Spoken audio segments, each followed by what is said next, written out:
Sementara itu, gagasan full day school yang disodorkan Menteri Pendidikan dan Kebudayaan Muhadjir Effendi tak hanya menuai kritikan tetapi juga dukungan. Salah satunya akademisi Putu Suwete.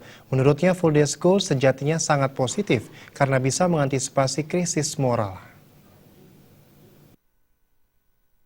Akademisi Pendidikan Putu Suwete menilai positif terhadap wacana dari Menteri Pendidikan dan Kebudayaan tersebut. Menurutnya, gagasan tersebut tepat diterapkan untuk pendidikan karakter anak. Terlebih melihat kondisi bangsa ini yang menunjukkan adanya degradasi dan krisis moral di kalangan generasi muda. Full day school ini sejatinya layak diterapkan untuk meminimalisir terpaan negatif yang berasal dari lingkungan di luar sekolah. Peserta didik kegiatannya akan lebih terarah saat di sekolah serta mendapat pendidikan penguatan karakter sehingga kedepannya tidak ada degradasi moral yang dihadapi bangsa ini.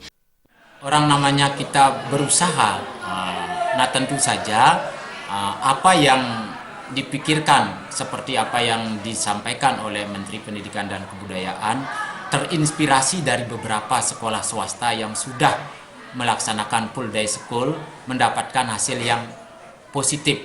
Nah, maka dari itu itulah diambil kemudian akan diterapkan ke beberapa sekolah bila perlu nanti untuk semua sekolah untuk menerapkan ini sehingga nanti bisa mengatasi masalah degradasi moral yang selama ini mungkin dikhawatirkan dan memang benar-benar itu terjadi apabila waktu yang dimiliki oleh peserta didik tidak dimanfaatkan dengan baik.